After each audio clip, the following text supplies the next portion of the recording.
Hello there everyone, my name is Amy, this is the Opinionated Woman, and welcome back to Crafty Reads, the series where I craft and we talk about the last 5 books that I've read. I was fully intending for this episode to be working on that small little collage book that we worked on the last time, but your girl cracked her rib on Wednesday, so I am sitting with a cushion, being delicate, and not going anywhere near the floor because I won't be able to get back up again. So that's what we're going to be doing. And the project we're going to be working on today is my very first piece of clothing. I'm so excited. This is the beginning of my rainbow granny square hexagon cardigan. I am so excited. So this, if you've never seen one of these before, let me fold it correctly. There we go. So that basically forms your sleeve, and this forms the side, and then you do 2 of these and then you sew them together. So yeah, I'm about to put in the green and I'm going to talk to you about the last 5 books that I read, so let's get into it.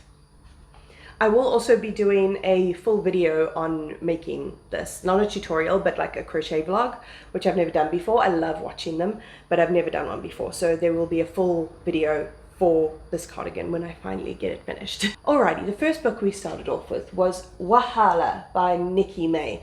I've heard so many people talk about this, and I was very excited to pick it up. I needed something spicy, something that was like really quick to read, something that like had a lot of drama and things like that, and this book completely delivered in that. So we're following our 3 main characters, who are all best friends. They're all mixed race girls with half Nigerian heritage, and their names are Ronke, Simi, and Boo, and they've got a very, very close friendship. They've all got their own sort of shit going on. Ronke is the like perpetually single one, and she's the one that's like more in touch with her Nigerian heritage in comparison with her friends.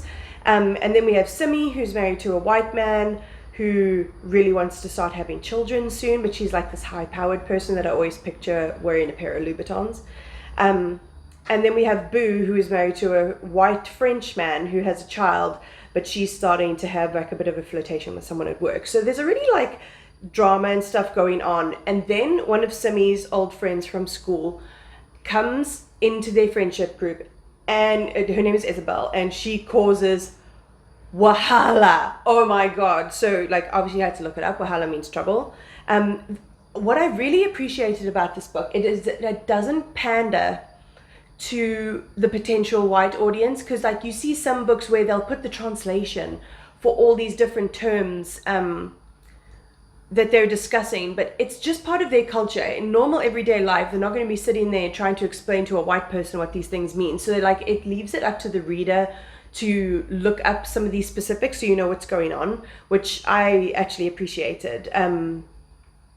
But yeah, Isabel comes in and just starts to cause all kinds of fucking drama, and it's about like friendship and jealousy and oh my gosh, like playing off each other's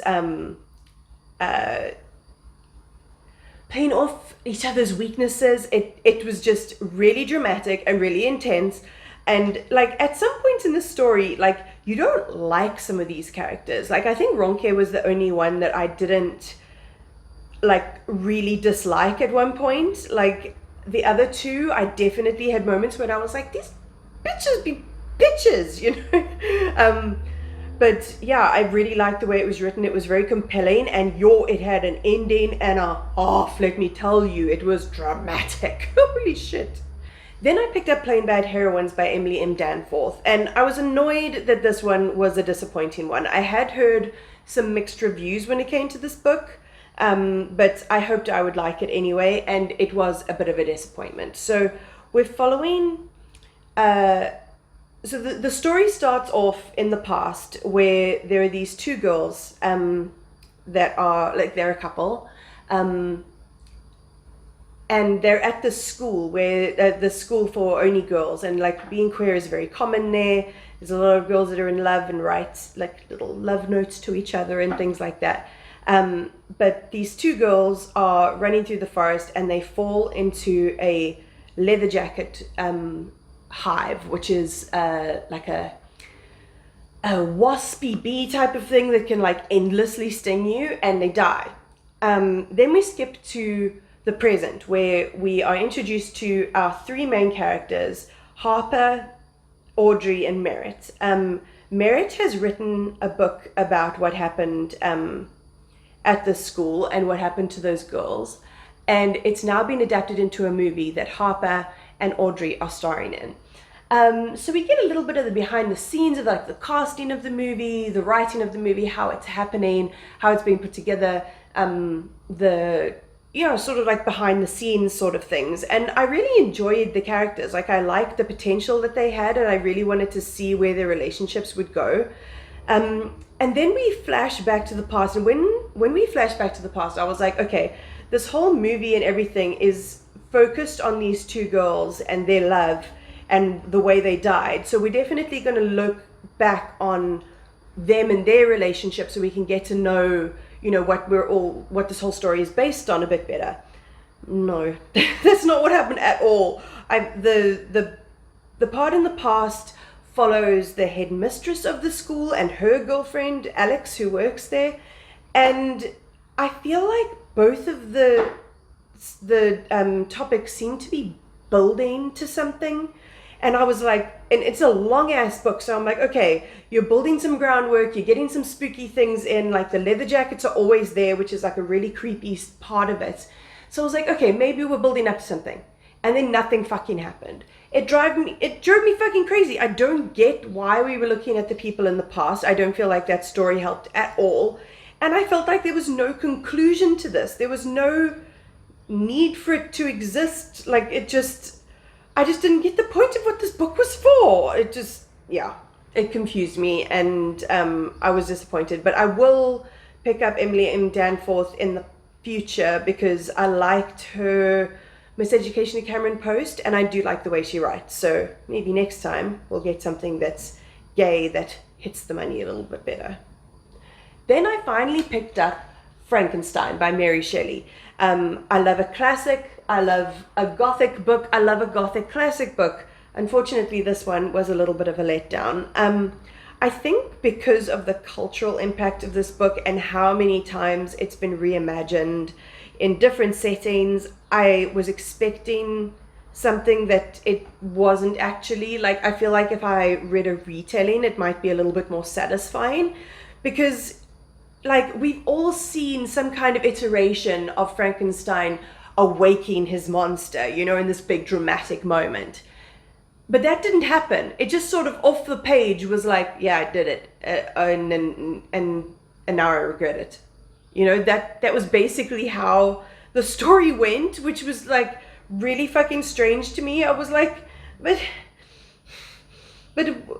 I want to see the drama. I want to see these things. But we just spend most of the book of him trying to escape this creature that he's created, because he created a monster and then ran away from the problem like a little pussy ass bitch. Like, I just didn't really understand it. And then all the rest of the action of this book took place off page. It would just tell you, oh, like it would happen behind a locked door or like something like that. And I really didn't enjoy that. I was like, give me the action on the page. What's the point in it happening over and over again if you're not going to actually show us any of this stuff happening?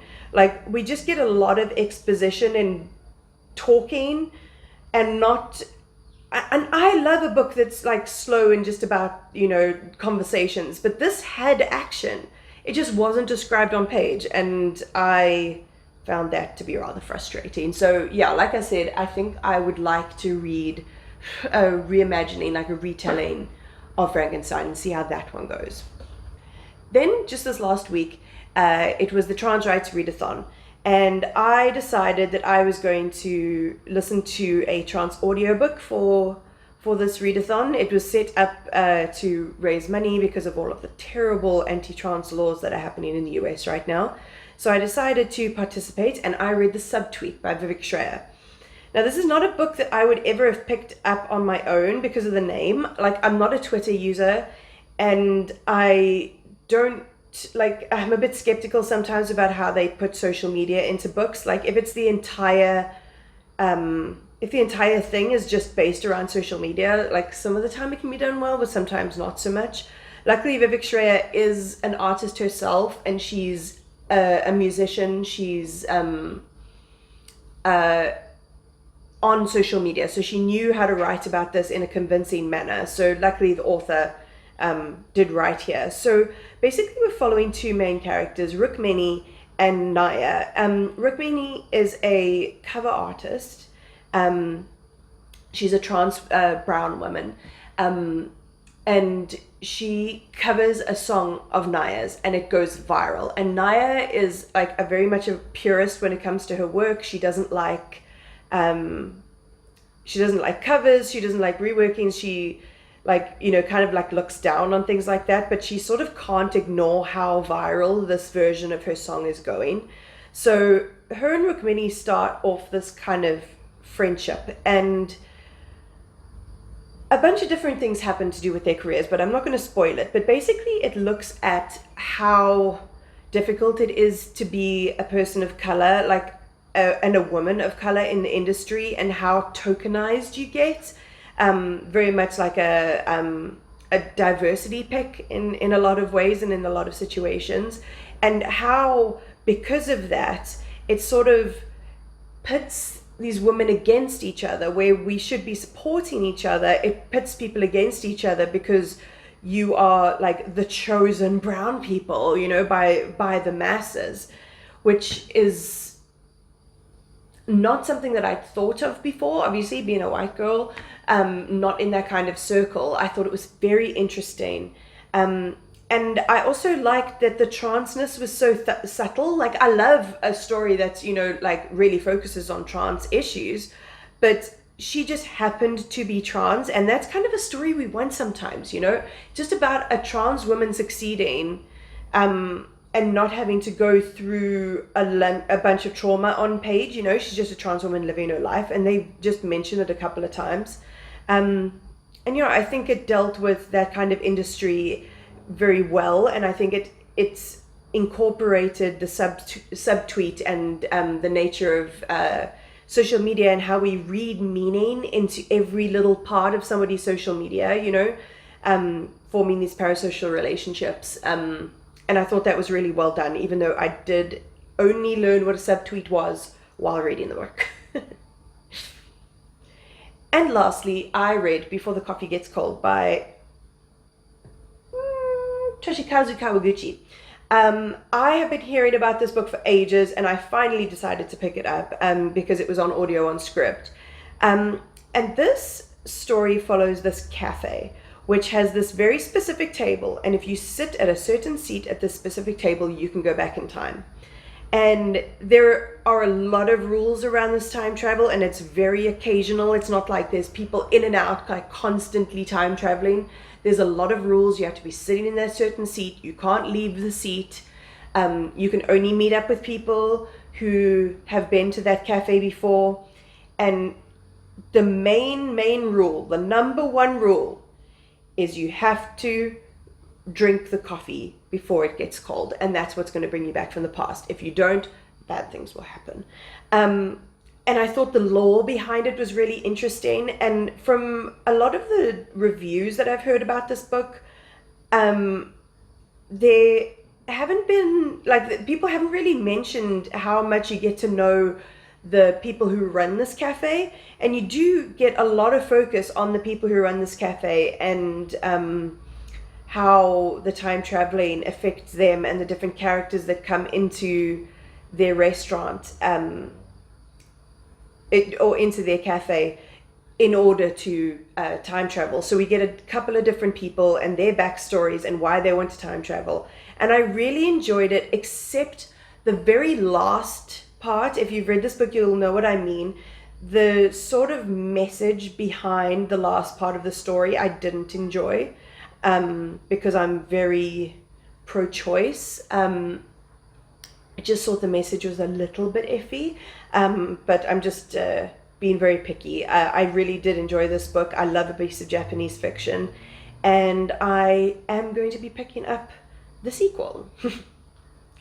Alright, geez, that seemed to be really fast. But I've only done this much. That's the thing with these cardigans, is like the beginning parts are really like quick, and then the bigger you get, the longer each one takes. But look how pretty it's looking. I'm so happy. Okay, if you've read any of these books, please let me know. I would love to talk to you about it in the comments down below. If you like my channel and want to support my content ever, there is a link down below for my Kofi account. It's just like a little one-time tip jar if you're feeling spendy. And yeah, like, comment, subscribe, all of that fun stuff, and I'll check you next time.